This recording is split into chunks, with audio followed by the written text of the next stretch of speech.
E olha, gente, o presidente Lula se reúne hoje com o presidente norte-americano Joe Biden.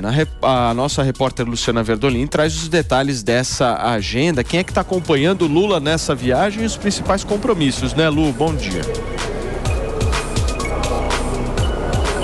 Bom dia, Paulo. Bom dia a todos. Olha, Lula chegou aos Estados Unidos ontem, no final do dia. Hoje tem uma agenda cheia. Representantes do Partido Democrata, deputados e senadores serão recebidos pelo presidente Lula. Ele tem também encontro com sindicalistas norte-americanos e, no fim do dia, será recebido pelo presidente norte-americano Joe Biden. Vale ressaltar que estava, inclusive, prevista inicialmente uma entrevista coletiva de Lula hoje de manhã, mas essa possibilidade saiu da agenda. Vários assuntos estão na pauta das reuniões que Lula vai estar tendo lá nos Estados Unidos. Entre os ministros que o acompanham, vale ressaltar o ministro da Fazenda, Fernando Haddad, a ministra do Meio Ambiente, Marina Silva, e da Igualdade Racial, Aniele Franco. O que o presidente vai levar para esse encontro? A necessidade de discutir questões climáticas, a defesa da democracia, a questão dos indígenas, e a imprensa norte-americana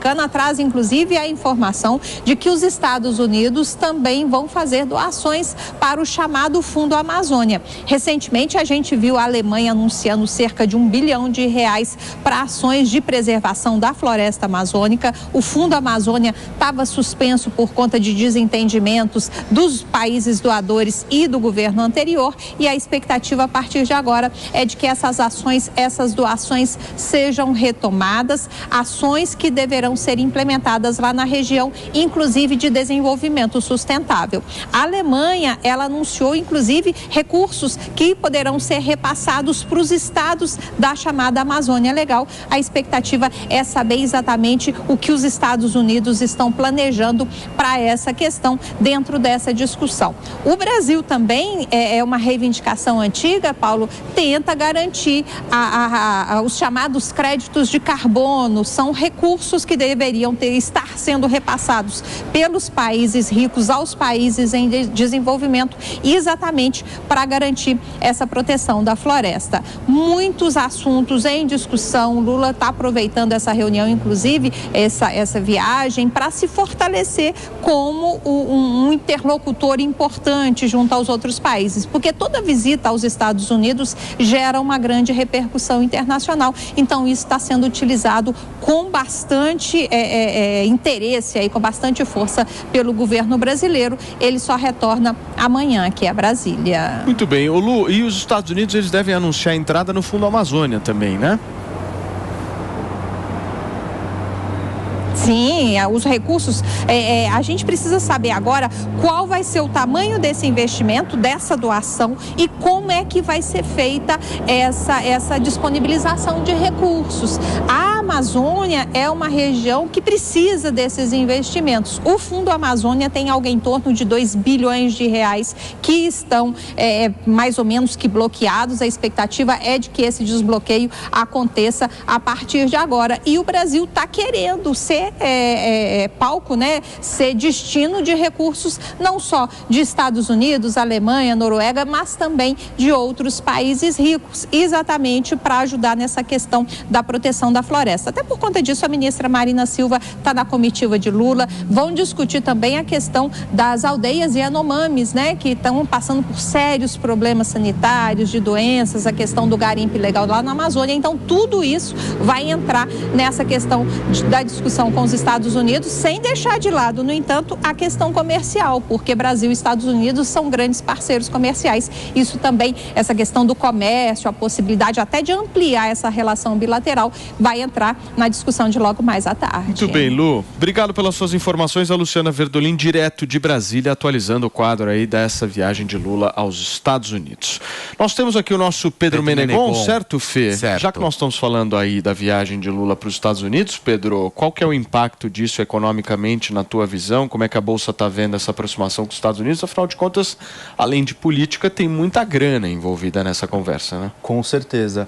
Bom, primeiramente eu acho que essa sinalização de proximidade entre os dois países, ela é muito positiva para o Brasil em termos de fluxo estrangeiro, né? Eu acho que isso significa uma virada de página aí nas relações exteriores do Brasil nesse quesito, por conta justamente dessa questão de concessões dadas a pautas internacionais relevantes, como, por exemplo, questões do meio ambiente, que estavam sendo, de certa forma, negligenciadas ou talvez mal explanadas pelo governo anterior e que, consequentemente, vai ser um ponto que o presidente Lula vai abordar com bastante enfoque, né? Não à toa ele convidou a Marina Silva para participar dessa comitiva. Além disso, nós já temos observado, né, na Bolsa de Valores especificamente, uma entrada de fluxo estrangeiro nos últimos dias bem interessante. Eu acho que esse tipo de aceno, ele reforça essa entrada de capital estrangeiro, que é uma coisa que é muito bem-vinda para o Brasil, né, nesse momento. Então... Muito bem, turma. São 10 horas e 53 minutos. Coloca aqui na tela, Fernandinha, o nosso querido João Rasta Nogueira, que já está conectado aqui com a gente. Músico formado pela Berkeley, se eu não estiver errado. Conhece várias pessoas aí que eu também conheço. Tudo bem, João? Seja muito bem-vindo aqui, o nosso querido Rasta. Eu quero entender o seguinte, Rasta, que belo cabelo e que belo chapéu. Você deve estar usando o Hervik, né?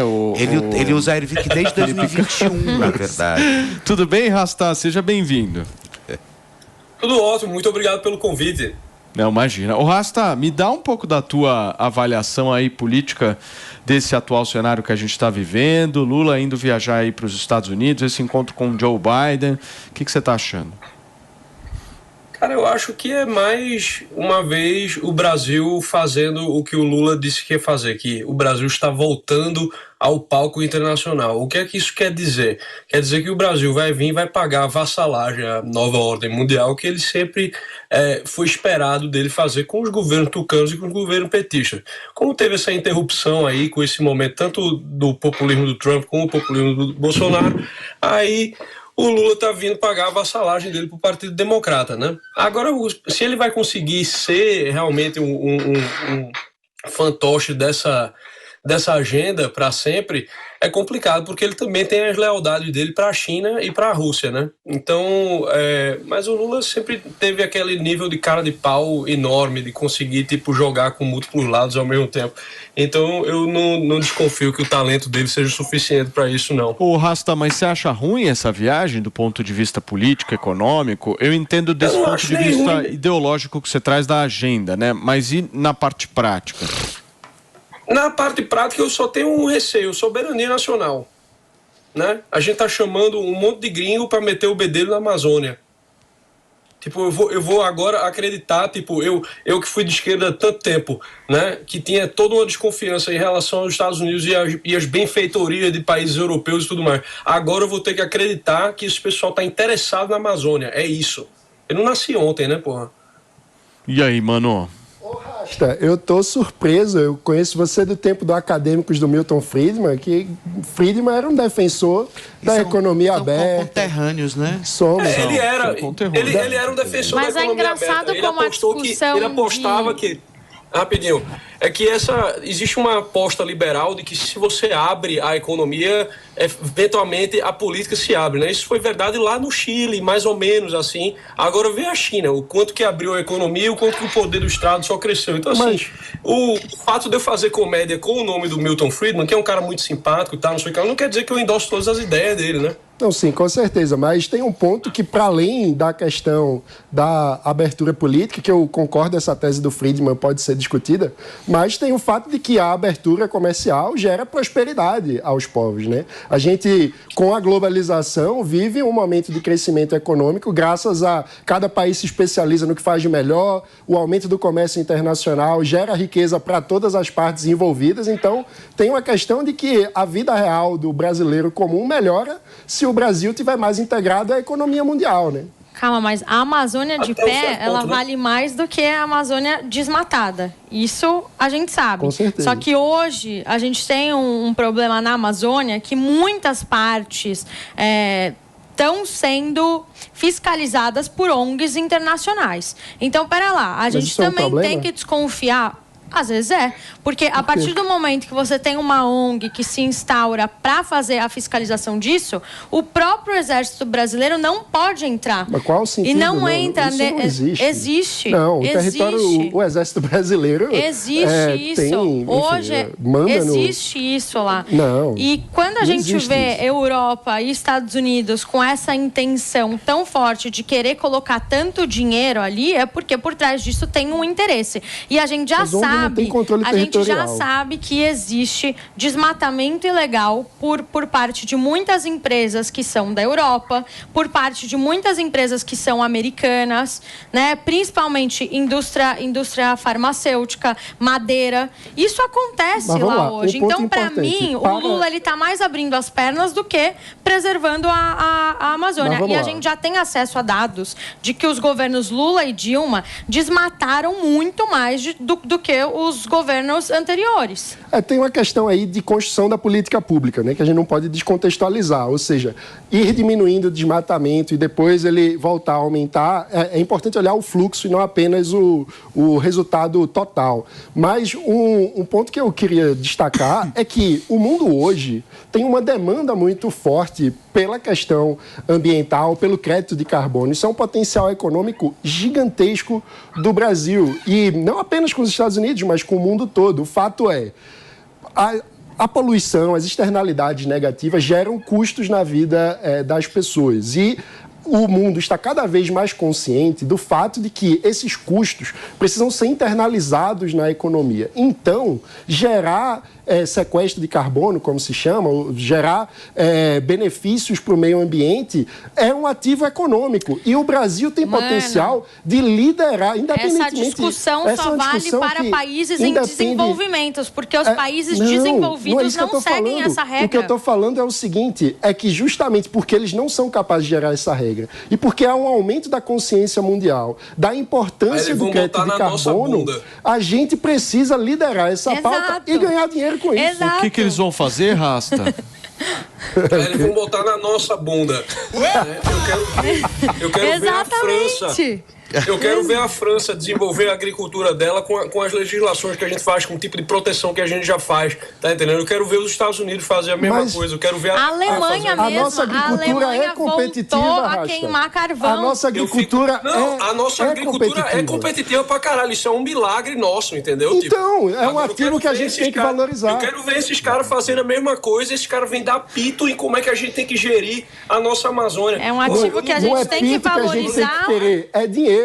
A gente está preservando e precisa cobrar deles o valor do crédito de carbono que a gente gera. A gente tem potencial econômico, acho que ele pode falar. O que você acha, Pedro? É um dinheiro que está parecendo barato. Gente, o BNDES acaba de suspender 9 linhas de crédito para o agronegócio. Isso é bom para ele falar. Para o agronegócio, exatamente. Aí vai o Lula até os Estados Unidos falar de fundo amazônico. Entrar no assunto. Pedrão, é com você. Bom, aquela câmera é sua, Cris. Vai lá e arrasa. Em relação à questão dos créditos de carbono, eu acho que eu concordo com o Mano. Eu acho que a gente tem que tomar protagonismo, sim, nessa questão. Eu acho que vocês citaram aí, inclusive, economistas de referência como Friedman. E quando a gente fala de liberalismo, a gente está falando exatamente dessa liberdade, entre outras, comercial, principalmente, né? Então, eu acredito, sim, que essa questão da preservação da Amazônia e desse convite ao capital estrangeiro estar mais próximo, né, dentro dessa questão, eu acho muito bem-vinda, principalmente para a entrada de fluxo internacional, que é uma questão que a gente precisa. Eu entendo a fala e a defesa aí de soberania nacional, mas eu acho que você consegue, sim, ter as duas coisas ao mesmo tempo. Você consegue abrir concessões, eventualmente, e também viabilizar aí um acesso, né, para não usar o termo que eu não concordo, de exploração de floresta amazônica, porque eu acho que tem... Muito bem. Eu acho que essa pauta ela é muito mais profunda do que esse embate superficial de tipo, vamos abrir a nossa floresta e vamos desmatar tudo. Acho que não é por aí. O caminho não é esse em relação à a liberdade de fluxo de capitais. Deixa eu colocar o nosso Alexandre Borges aqui. Cadê o Alê? Alê, me dá um pouco da... não temos o nosso Alexandre? Ô, Rasta, você quer finalizar algum ponto nisso que você acabou de ouvir? Fica à vontade. Eu gosto do fluxo. Não, cara, eu pode finalizar. Eu continuo com aquela coisa. A gente não pode, entendeu? Nós mesmos desenvolvermos a nossa própria maneira de se relacionar com a Amazônia. A gente tem que estar chamando o capital. É tão necessário assim esse capital estrangeiro? É um negócio que eu me pergunto. Beleza, porque é um ganho a curto prazo. Agora, no longo prazo, o quanto do bedelho esses caras vão meter no nosso território? O quanto que eles vão tirar, né, de riquezas em toca, né? Como já fizeram antes, né? Quando sei lá, vem um japonês e patenteia um insumo que a gente tem na Amazônia. Tá entendendo? Bicho, eu não enxergo sempre com bons olhos essa coisa de tipo vamos abrir pro capital estrangeiro, legal, tal. Mas aí vem a que custo? É isso, é só isso. Que custo?